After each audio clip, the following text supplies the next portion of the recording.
Hi everyone, this is Raven from New York, speaking from Phoenix, Arizona, and I'm not going to look at the camera because I'm driving, and I'll probably pause this video a couple of times if I get it right,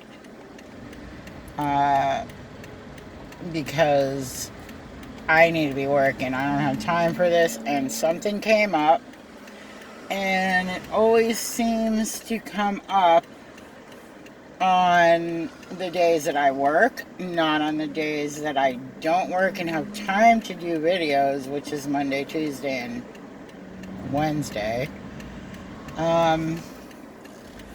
For those of you that don't know, or just a reminder for those of you who do, I'm not real dedicated to this channel. It's not a priority.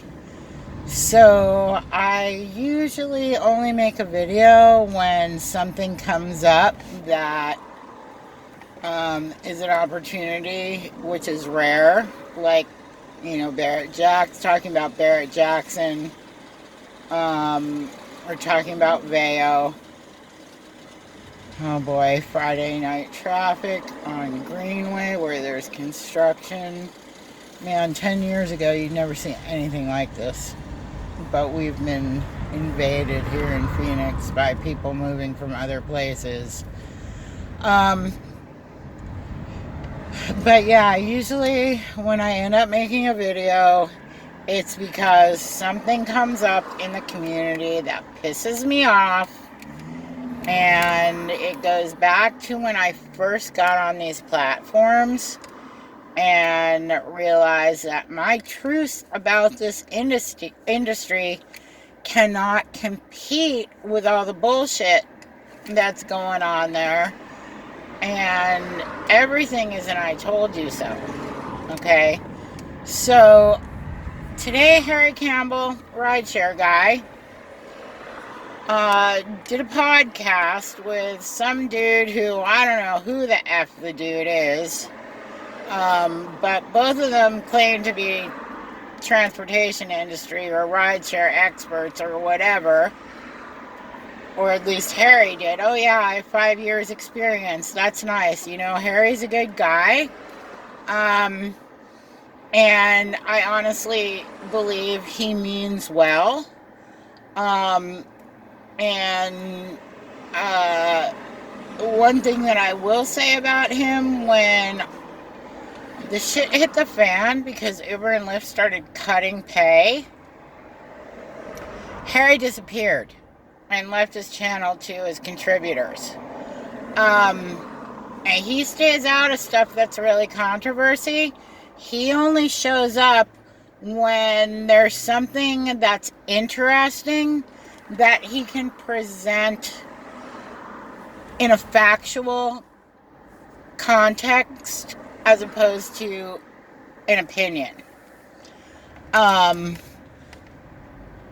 So that said, this podcast was about the question, will what Uber is doing to counteract, and this is my word, counteract AB5, by telling drivers where they're picking up, exactly where they're picking up and where they're going, is it going to create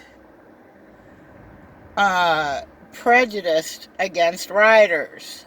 And again, I don't remember the exact words in his title, but that's basically the gist.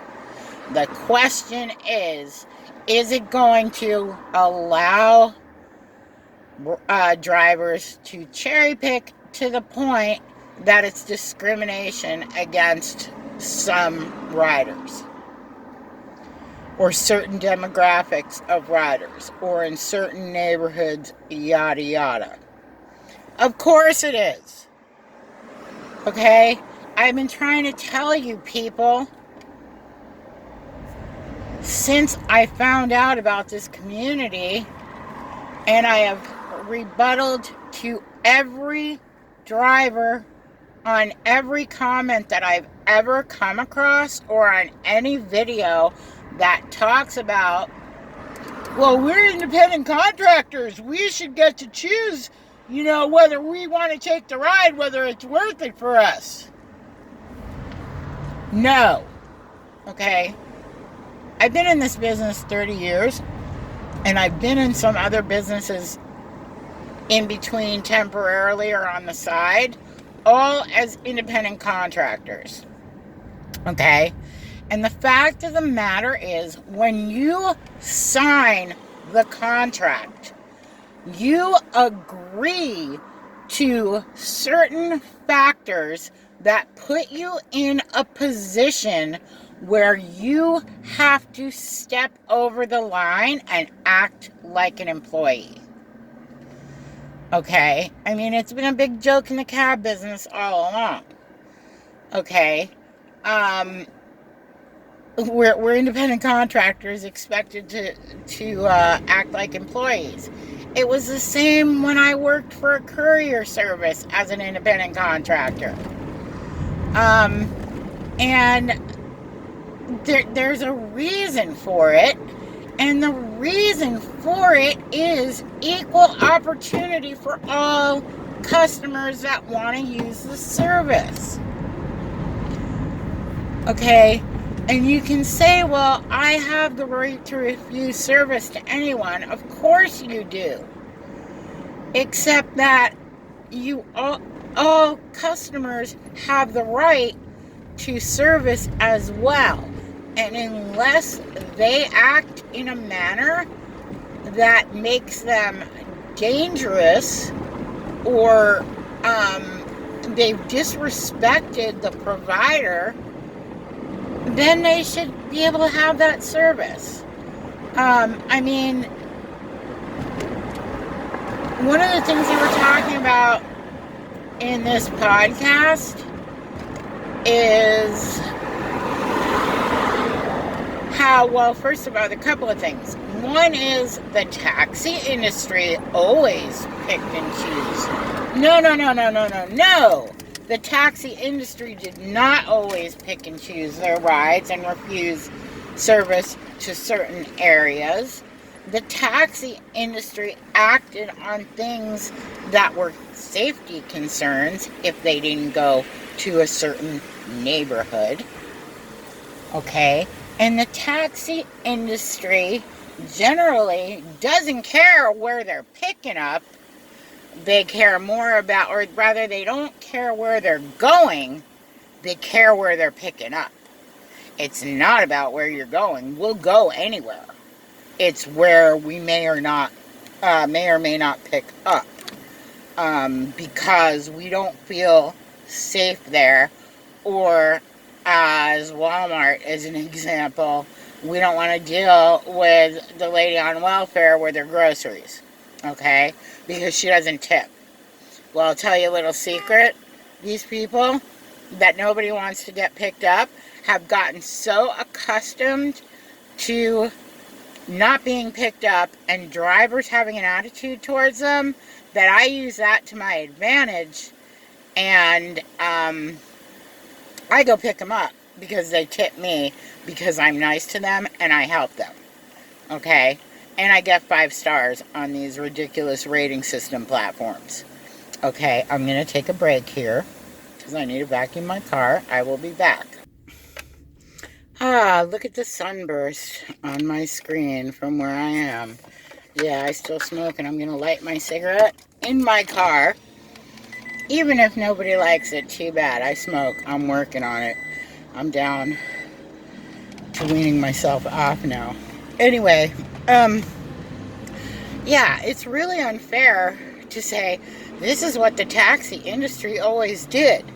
No, it didn't. Again, anything that you want to call an offense that anyone did is not an industry thing.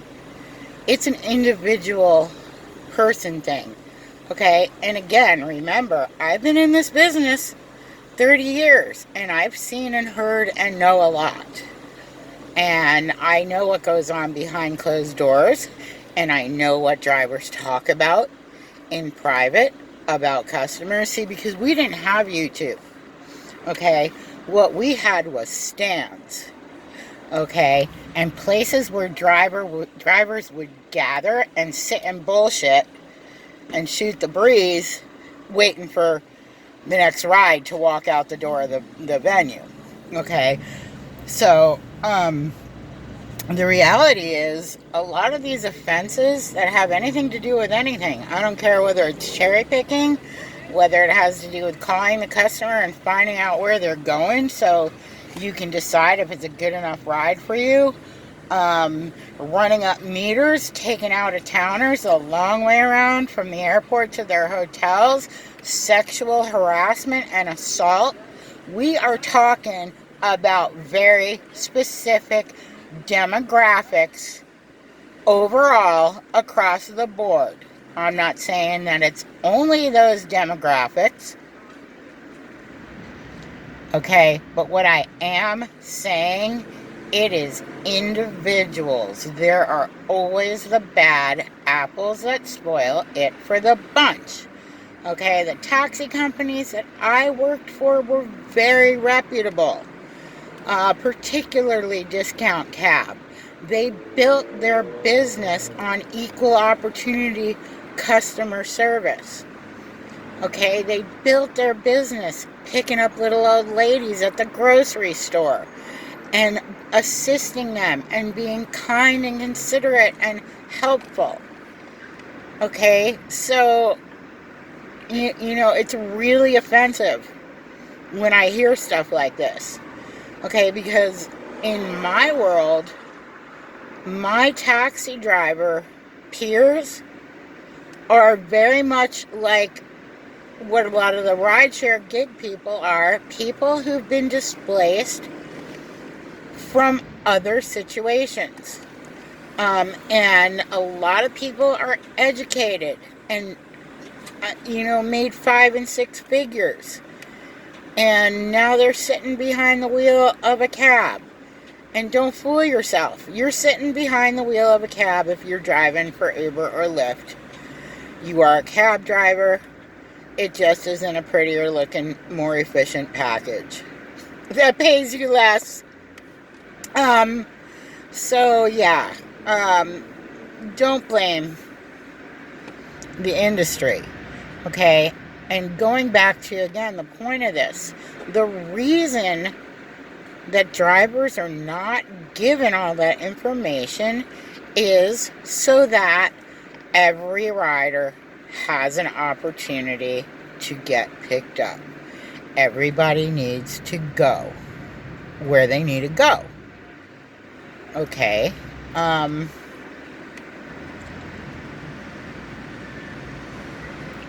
When you're in a situation, like they talked about how New York City cab drivers would, drive by the black person and pick up the white person.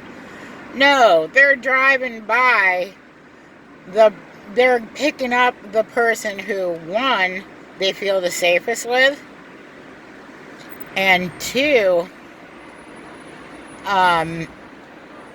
who they think is going to tip the best. Okay, I can talk about all sorts of demographics with tipping. And there's more variety across the board now than there was, let's say 10 or 15 years ago, but I can give you all those demographics. The thing about it is it's not politically correct for me to call out certain demographics that, as a rule, do not tip.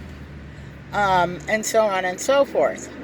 Okay, I also have been robbed at knife point and robbed at gunpoint because I didn't listen to my gut because I was trying to be politically correct and not racial profiling when I thought, man, I do not want to pick up that guy or these people. Okay, so yeah, everybody has a right to choose what rides they want, but if you want to choose your rides, then start your own business, get your own licensing, pay your own commercial insurance, do the legwork to get your own customers. Then you can pick and choose. Then you can pick up where you want to go, where you feel safe, or where you feel there's enough money, or drive where you only places you want to drop, or take rides that are going a distance that is preferable to you. Okay, when you're working for an entity that serves a community or several communities, or a city, a state, a county, the United States, or a country, you have to fit in with their guidelines on how they need you to act in order to provide the best customer service. Because they are there to provide service to everyone. They are obligated by law to provide equal service to everyone. What is this? Telemarketer. Get away from me. So yeah, this whole thing is selfish, okay?